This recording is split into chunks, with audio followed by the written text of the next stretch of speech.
Hello दोस्तों, मैं किफ़न स्वागत करता हूं आपका। आज हम पढ़ने वाले हैं 9 जुलाई 2022 के इम्पॉर्टेंट करंट अफेयर्स, जो कि आपके सभी एग्जाम के लिए मोस्ट यूजफुल होने वाला है। तो यदि नए हैं तो प्लीज़ चैनल को सब्सक्राइब कर लीजिएगा, वीडियो को लाइक एंड शेयर भी कर दीजिएगा। तो चलिए स्टार्ट करते हैं।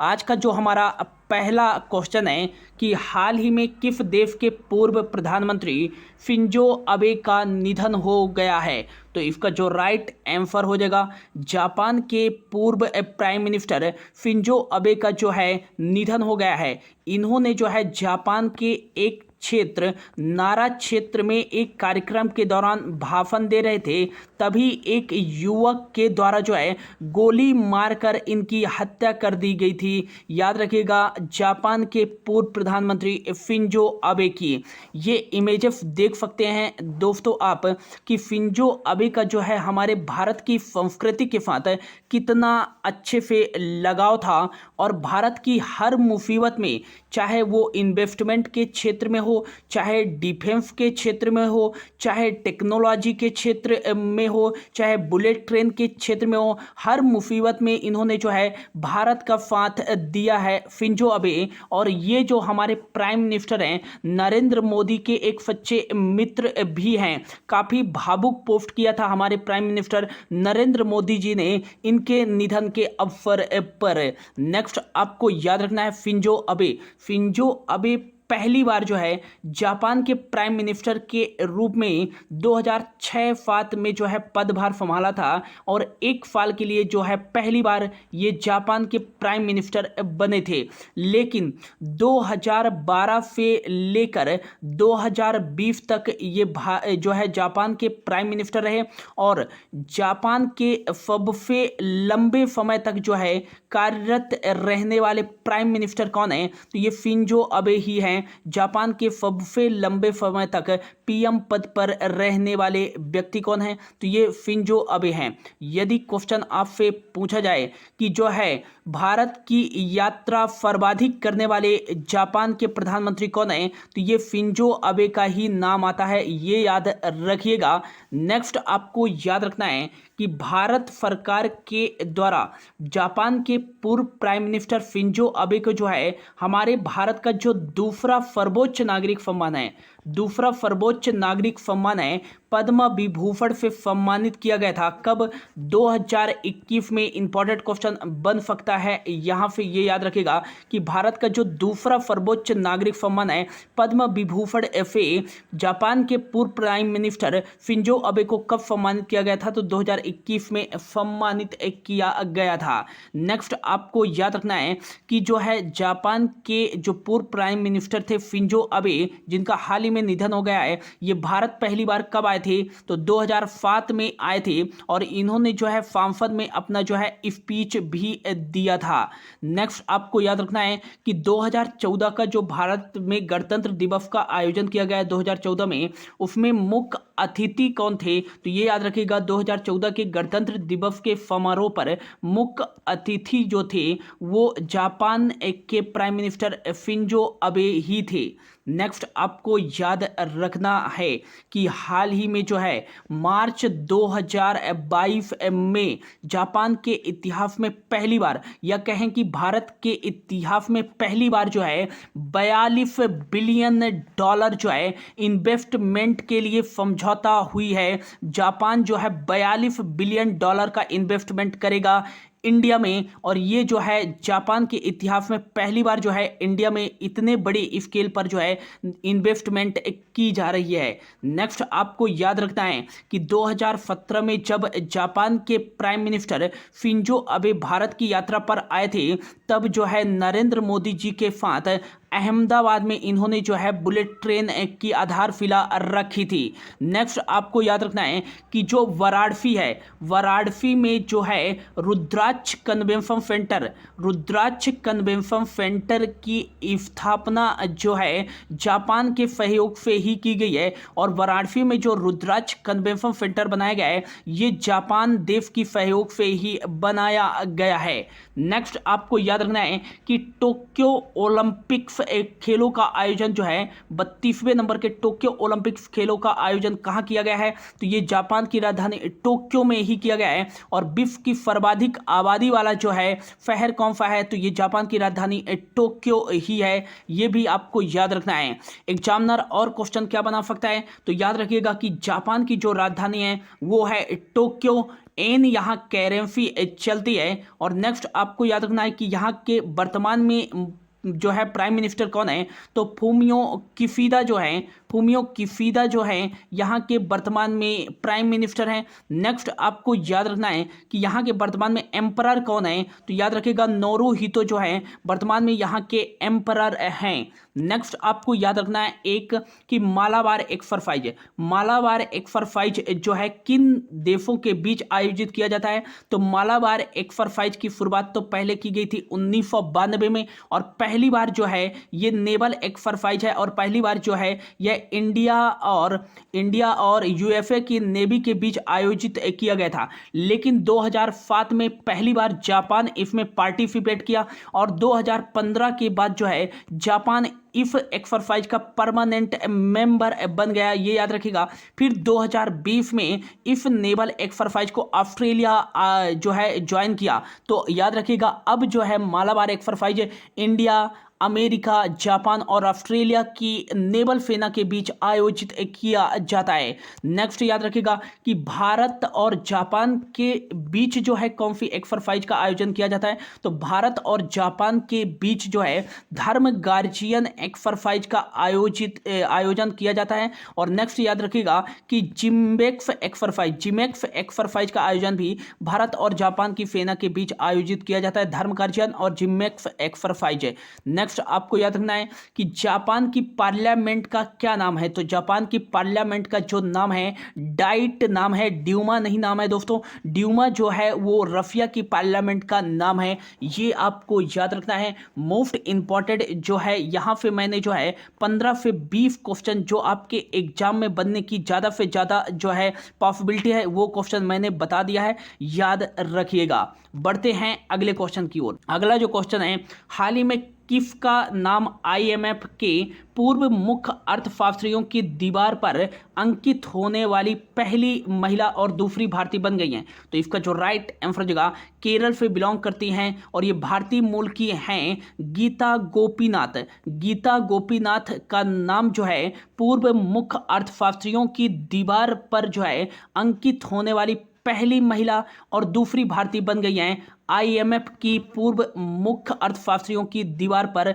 नामांकित होने वाली गीता गोपीनाथ जो है पहली महिला और दूसरी भारतीय बनी है। अच्छा, यदि पूछा जाए कि आईएमएफ के पूर्व मुख्य अर्थशास्त्रियों की दीवार पर जो है अंकित होने वाली पहले भारतीय नाम कौन सा है? तो ये है रघुराम राजन का जो है आईएमएफ की जो है मुख्य अर्थशास्त्रियों की दीवार पर नामांकित होने वाले पहले भारतीय बने थे रघुराम राजन। और दूसरे बन गए हैं गीता गोपीनाथ। यदि पहली महिला पूछा जाए तो ये हैं गीता गोपीनाथ। गीता गोपीनाथ केरल राज्य से बिलोंग करते हैं और इन्हें जो है 2019 में प्रवासी भारतीय सम्मान से भी सम्मानित किया जा चुका है। नेक्स्ट याद रखिएगा आईएमएफ इंटरनेशनल मॉनेटरी फंड इसका फुल फॉर्म हो जाएगा। और यह जो है गरीबी को कम करने के लिए गरीब देशों की मदद करती है। और ये क्वेश्चन पूछा जा चुका है कि आईएमएफ दुनिया के सभी देशों को जो है लोन प्रोवाइड करती है या आईएमएफ केवल अपने सदस्य देशों को जो है लोन प्रदान करता है? तो इसका जो राइट आंसर होगा आईएमएफ जो है केवल अपने सदस्य देशों को जो है लोन प्रदान करता है। आईएमएफ की बात करें तो इसकी स्थापना जो है 1944 में ब्रिटेन वुड्स सम्मेलन के तहत की गई थी। और ब्रिटेन वुड्स सम्मेलन के तहत ही वर्ल्ड बैंक की स्थापना की गई थी। इसीलिए जो है आईएमएफ और वर्ल्ड बैंक को ब्रिटेन वुड्स सम्मेलन की जुड़वा संतानें कहा जाता है। नेक्स्ट याद रखिएगा कि आईएमएफ का निर्माण जो किया गया था 27 दिसंबर 1945 को किया गया था। इसका जो हेडक्वार्टर है वाशिंगटन डीसी में जो है इसका हेडक्वार्टर स्थित है। नेक्स्ट आपको याद रखना है कि इसके मेंबर कंट्री कितने हैं आईएमएफ के? तो 190 मेंबर कंट्री हैं। एंडोरा जो है ये लास्ट मेंबर कंट्री है आईएमएफ का। नेक्स्ट आपको याद रखना है कि इसके जो है डायरेक्टर जनरल कौन है, इसके महानिदेशक कौन है आईएमएफ के, तो क्रिस्टलिना जॉर्जिवा जो है इसके वर्तमान में महानिदेशक हैं और ये बुल्गारिया से बिलोंग करती हैं। लेकिन इसके जो डिप्टी मैनेजिंग डायरेक्टर हैं वो कौन है, तो इसके डिप्टी मैनेजिंग डायरेक्टर और पहली डिप्टी मैनेजिंग डायरेक्टर आईएमएफ की बनी है गीता गोपीनाथ। गीता गोपीनाथ बनी है, ये याद रखिएगा। इससे पहले ये जो थी आईएमएफ की चीफ इकोनॉमिस्ट थी, ये याद रखिएगा। अब वर्तमान में आईएमएफ की चीफ इकोनॉमिस्ट हैं प्यारे ओलिवियर। प्यारे ओलिवियर जो हैं वर्तमान में आईएमएफ के चीफ इकोनॉमिस्ट हैं। यदि क्वेश्चन में पूछा जाए कि आईएमएफ में भारत के जो है कार्यकारी निदेशक कौन हैं, तो ये हैं सुरजीत भल्ला, ये याद रखिएगा। सुरजीत भल्ला ये याद रखिएगा। और नेक्स्ट याद रखिएगा आईएमएफ की करेंसी का क्या नाम है, तो एफडीआर जो है आईएमएफ की करेंसी का नाम है, जिसका फुल फॉर्म है स्पेशल ड्राइंग राइट, जिसकी शुरुआत आईएमएफ ने 1969 में की गई थी, किया था। और इसमें 4 करेंसी शामिल है। पहली तो हो जाएगी यूरो, दूसरा हो जाएगा डॉलर, तीसरा हो जाएगा युआन और चौथा हो जाएगा पाउंड, ये याद रखिएगा। तो इतना आपको याद रखना है, आईएमएफ से मोस्ट इंपॉर्टेंट है। और अगला जो क्वेश्चन है, हाल ही में प्रधानमंत्री नरेंद्र मोदी जी के द्वारा अखिल भारतीय शिक्षा समागम का उद्घाटन कहाँ किया गया है, तो इसका जो राइट आंसर जगह प्रधानमंत्री नरेंद्र मोदी जी ने अपने संसदीय क्षेत्र वाराणसी में जो है दोस्तों प्रधानमंत्री नरेंद्र मोदी जी के द्वारा नेशनल एजुकेशन पॉलिसी के निश्चित रूप से विचार विमर्श करने के लिए, इसके लागू और इसके कार्यान्वयन के लिए विचार विमर्श करने के लिए जो है अखिल भारतीय शिक्षा समागम का उद्घाटन वाराणसी में किया गया है प्राइम मिनिस्टर नरेंद्र मोदी जी के द्वारा। नेक्स्ट आपको याद रखना है कि वाराणसी में जो है जापान की सहायता से रुद्राक्ष कन्वेंशन सेंटर का भी जो है उद्घाटन किया गया है। और काफी विश्वनाथ मंदिर कॉरिडोर का भी उद्घाटन प्राइम मिनिस्टर नरेंद्र मोदी जी के द्वारा वाराणसी से एक किया गया है। इसको काफी एवं बनारस के नाम से भी जाना जाता है वाराणसी को।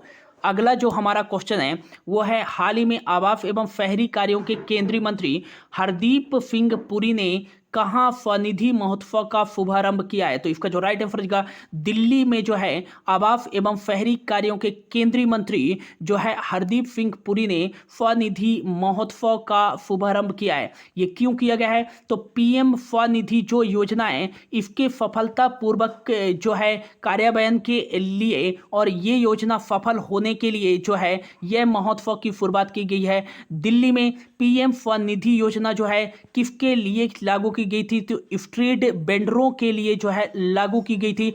स्ट्रीट वेंडरों को आत्मनिर्भर बनाने के लिए जो है यह योजना लागू की गई थी 1 जून 2020 को। अब जो है इसके सफलतापूर्वक कार्यान्वयन पर जो है स्वनिधि महोत्सव का शुभारंभ किया गया है दिल्ली में आवास एवं शहरी कार्यों के केंद्रीय मंत्री हरदीप सिंह पुरी के द्वारा।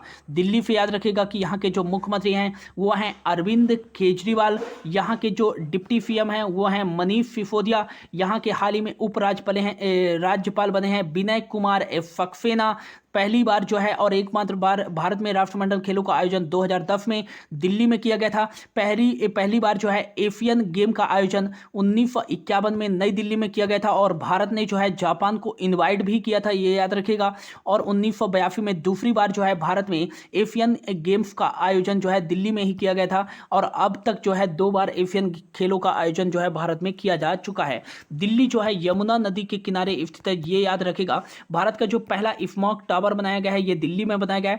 श्रमिक मित्र योजना की शुरुआत हाल ही में दिल्ली सरकार के द्वारा शुरू की गई है।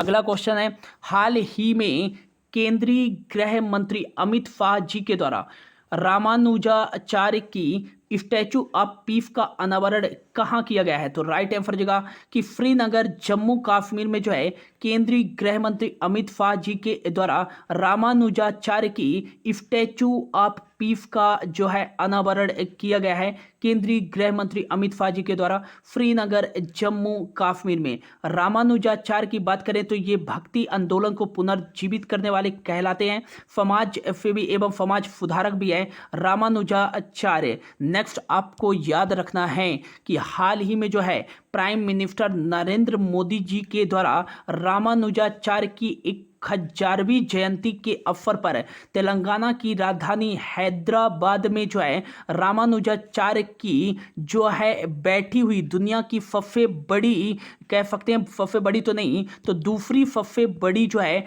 बैठी हुई प्रतिमा का अनावरण किया है। प्रधानमंत्री नरेंद्र मोदी जी ने रामानुजाचार्य की जो है एक 1000वीं जयंती के अवसर पर हैदराबाद में, जिसको माना गया है स्टैचू ऑफ इक्वालिटी, तो statue of equality, statue of equality का जो है इक्वालिटी कहाँ बनाई गई है, तो ये बनाई गई है हैदराबाद में और इसका जो है अनावरण प्रधानमंत्री नरेंद्र मोदी जी के द्वारा किया गया है। रामानुजाचार्य की जो है 1000वीं जयंती के अवसर पर ये 216 फीट जो है यह ऊंची है। यह प्रतिमा पंच धातु से बनाई गई है, ये भी आपको याद रखना है। यदि पूछा जाए स्टैचू ऑफ यूनिटी कहाँ है, तो ये दुनिया की सबसे ऊंची कह सकते हैं प्रतिमा है। और ये याद रखिएगा स्टैचू ऑफ यूनिटी कहाँ स्थित है, तो ये स्थित है गुजरात में स्थित है। सरदार वल्लभ भाई की एक काव्य प्रतिमा है। नेक्स्ट आपको याद रखना है कि पृथ्वी का स्वर्ग किसे कहा जाता है, तो पृथ्वी का जो स्वर्ग है ये श्रीनगर को ही कहा जाता है। अगला जो क्वेश्चन है हमारा कि हाल ही में भारतीय उद्योग परिसंघ कन्फेडरेशन इंडियन इंडस्ट्री के अध्यक्ष पद के लिए किसे चुना गया है, तो इसका जो राइट आंसर हो जाएगा कन्फेडरेशन इंडियन इंडस्ट्री के अध्यक्ष पद के लिए जो है आर दिनेश को चुना गया है और ये संजीव बजाज का स्थान लेंगे। नेक्स्ट आपको याद रखना है कि कन्फेडरेशन इंडियन इंडस्ट्री की स्थापना कब की गई थी, तो 1895 में नई दिल्ली में इसका हेडक्वार्टर है और वर्तमान में इसके अध्यक्ष बन गए हैं आर दिनेश। नेक्स्ट यदि पूछा जाए कि CII कन्फेडरेशन इंडियन इंडस्ट्री की गुणवत्तापूर्ण अवार्ड से किसको सम्मानित किया गया है, तो अशोक फुता को जो है सम्मानित किया गया है। अगला जो क्वेश्चन है, हाल ही में क्रिकेट के इतिहास में लगातार 13 T20 अंतर्राष्ट्रीय मैच जीतने वाले पहले कप्तान कौन बन गए हैं, तो राइट आंसर जगह रोहित शर्मा जो है इन्होंने यह उपलब्धि इंग्लैंड के साथ खेले गए T20 इंटरनेशनल में जो है यह उपलब्धि हासिल की है। और याद रखिएगा रोहित शर्मा एकमात्र पहले कप्तान बन गए हैं जिन्होंने जो है क्रिकेट के इतिहास में लगातार 13 T20 अंतर्राष्ट्रीय मैच जीते हैं और ऐसा करने वाले पहले कप्तान बन गए हैं रोहित शर्मा। अगला जो क्वेश्चन है, हाल ही में किस देश के प्रधानमंत्री बोरिस जॉनसन ने अपने पद से इस्तीफा दे दिया है, तो इसका जो राइट आंसर जगह ब्रिटेन या यूके यूनाइटेड किंगडम के प्राइम मिनिस्टर जो है बोरिस जॉनसन ने अपने पद से इस्तीफा दे दिया है कैबिनेट की दबाव में आकर। नेक्स्ट आपको याद रखना है यूनाइटेड किंगडम या ब्रिटेन के अंदर जो है 4 क्षेत्र सम्मिलित हैं और इन चारों क्षेत्र को मिलाकर जो है इसे यूके या ब्रिटेन के नाम से जाना जाता है। इसके अंदर आता है स्कॉटलैंड, इसके अंदर ही इंग्लैंड आता है, इसके अंदर ही वेल्स आता है, इसके अंदर ही नॉर्दर्न आयरलैंड आता है। इन चारों क्षेत्रों को जब मिला दिया जाता है तो इसको यूनाइटेड किंगडम या ब्रिटेन के नाम से जाना जाता है। यहाँ के प्राइम मिनिस्टर कौन थे, तो यहाँ के बोरिस जॉनसन थे जिन्होंने हाल ही में इस्तीफा दे दिया है। और नेक्स्ट याद रखिएगा पाउंड स्टर्लिंग यहाँ की जो है करेंसी चलती है, लंदन जो है यहाँ की जो है राजधानी है।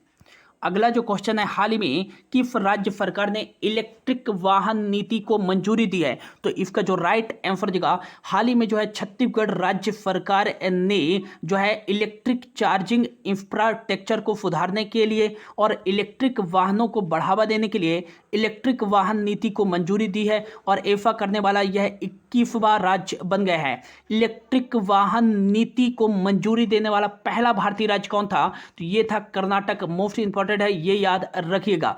भारत का पहला इलेक्ट्रिक वाहन चार्जिंग स्टेशन कहाँ लगाया गया था, तो ये नागपुर में जो है स्थापित किया गया था। नेक्स्ट आपको याद रखना है कि दुनिया का सबसे ऊंचा इलेक्ट्रिक वाहन चार्जिंग स्टेशन कहाँ लगाया गया है, तो ये हिमाचल प्रदेश के काजा में दुनिया का सबसे ऊंचा इलेक्ट्रिक वाहन चार्जिंग स्टेशन लगाया गया है 500 फीट की ऊंचाई पर।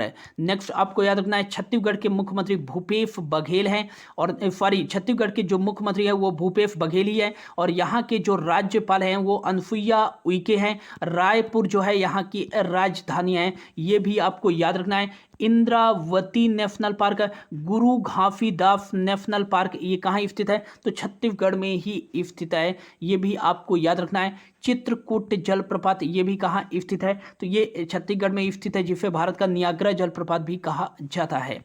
और आज का जो हमारा लास्ट क्वेश्चन है, हाल ही में संयुक्त राष्ट्र की एक रिपोर्ट के अनुसार भारत में कुपोषित लोगों की संख्या पिछले 15 वर्षों से 2019 और 21 में घटकर कितनी हो गई है? तो इसका जो राइट आंसर हो जाएगा 224.3 मिलियन जो है भारत में कुपोषित लोगों की संख्या पिछले 15 वर्षों में जो है ये कम हुई है 2019 और 2021 के बीच में। ये याद रखेगा, अब जो है 224.3 मिलियन कुपोषित लोगों की संख्या है भारत में। तो ये था दोस्तों आज का हमारा करंट अफेयर्स। होप आपको अच्छा लगा होगा तो प्लीज चैनल को सब्सक्राइब कर लीजिएगा, वीडियो को लाइक एंड शेयर भी कर दीजिएगा। Thank you so much for your watching.